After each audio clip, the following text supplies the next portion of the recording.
Hello, good evening, नमस्कार। Indian deported from the USA.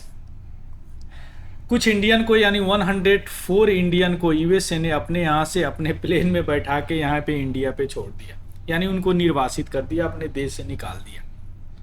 अब यह सवाल उठता है कि क्या इंडिया का क्या प्रतिक्रिया है।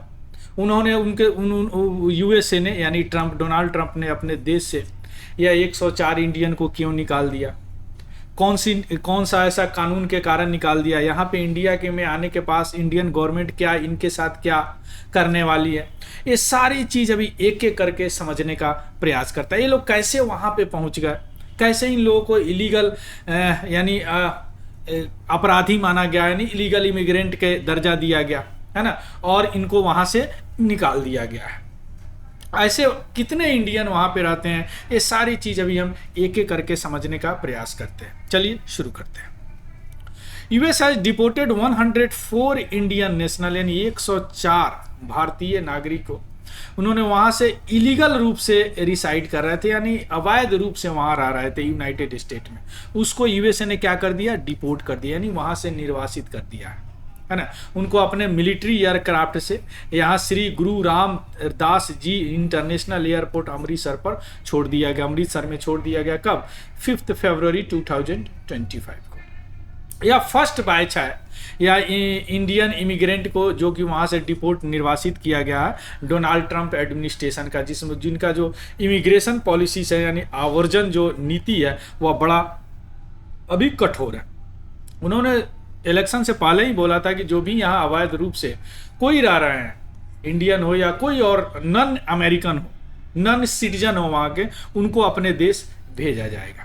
और उन्होंने यह इंडियन को फर्स्ट बैच ऑफ डिपोर्टेशन है, जो इंडियन इमिग्रेंट है उनको यहाँ पे भेज दिया कब, 5 फरवरी 2025, जिसमें से 104 इंडियन नेशनल। अब यहाँ पे आप लोगों को यह समझना पड़ेगा कि सबसे पहले क्या होता है डिपोर्टेशन, यानी निर्वासन क्या होता है, पहले ये समझते हैं।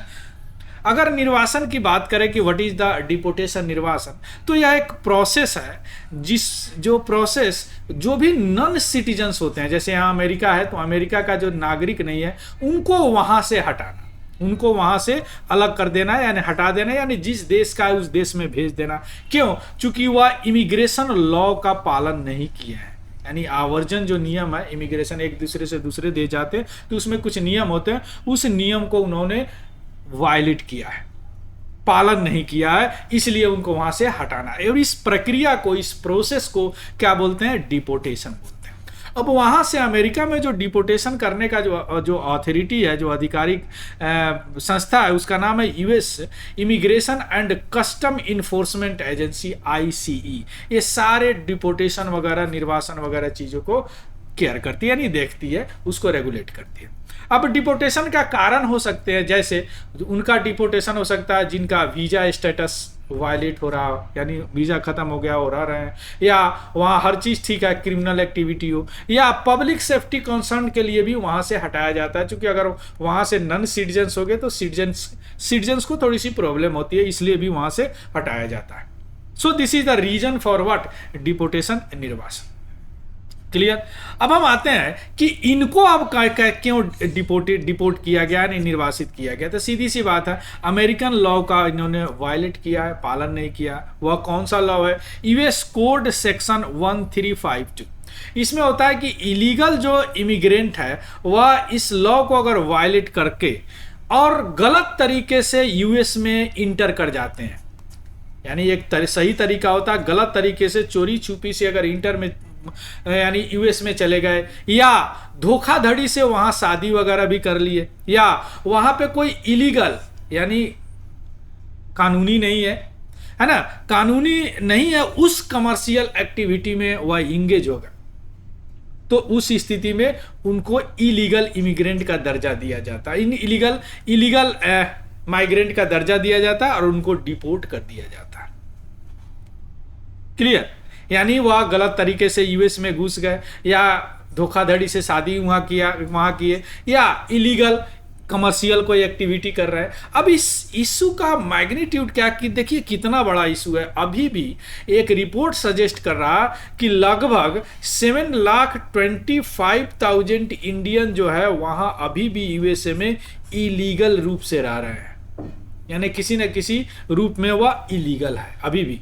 अभी तो 104 ही आया, अभी भी 7,25,000 जो इंडियन है वहाँ इलीगल रूप से रह रहे हैं। अब सवाल उठता है कैसे इलीगल वहाँ पहुँच जाते हैं, इम्प्रॉपर रूप से कैसे घुस जाते हैं वहाँ, किस तरह धोखाधड़ी से शादी कर लेते हैं, कैसे वो कोई इलीगल कमर्शियल एक्टिविटी में वह संलिप्त हो जाते हैं या इंगेज हो जाते हैं, ये भी सोचने वाली बात है। चलिए अब आते हैं इलीगल इमिग्रेशन का क्या मेथड है, कैसे वो लोग वहाँ पे इलीगल रूप से पहुँच जाते हैं। तो पहला तो कारण आपने देखा वीजा है। कई होते हैं कि ट्रैवल लीगली रूप से किए लेकिन उनके पास टेम्पोररी वीजा था, वीजा उनका खत्म हो गया, फिर भी वहीं पे रह रहे हैं वहाँ काफ़ी दिन से, तो क्या होगा, इलीगल तो वहीं गए, तो उनको तो वहाँ से हटाया जाएगा। दूसरा होता है एक डंकी रूट का इस्तेमाल करना। इस पे शाहरुख खान की एक पिक्चर बनी है। डंकी रूट मतलब होता है कि जो भी माइग्रेंट है, जो भी एक देश से दूसरे देश में जाते हैं, या यूएसए की बात कर रहे हैं, तो वह लीगल रूट नहीं लेते हैं। यानी कहने का मतलब कि अगर यह यूएसए है तो यहाँ पे जाने के लिए वह क्या करते हैं कि इंडिया से, अगर यह इंडिया है, मान लीजिए कि यह इंडिया है, तो यहाँ से किसी और देश में जाते हैं और उस देश से इलीगल रूप से इंटर कर जाते हैं इस देश में।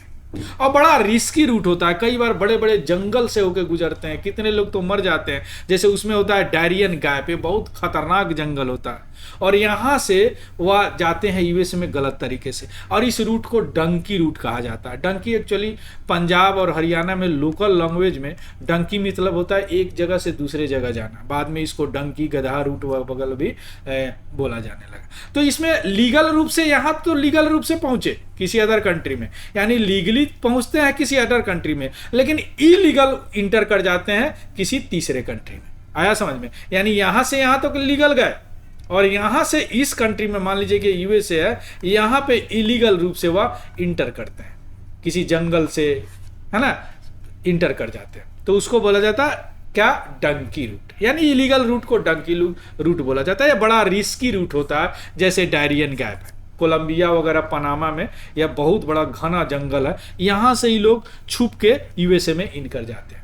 या ऐसा भी होता है कि कोई जालीसाजी डॉक्यूमेंट वगैरह लेके, जैसे फेक पासपोर्ट हो गया, वीजा हो गया, फाइनेंशियल डॉक्यूमेंट हो गया, और इस तरह वह इमिग्रेशन रूल को बाईपास करके निकल जाते हैं। यानी रूल है ये सब दिखाने का, ये गलत दिखा के और यूएसए में पहुंच जाते हैं।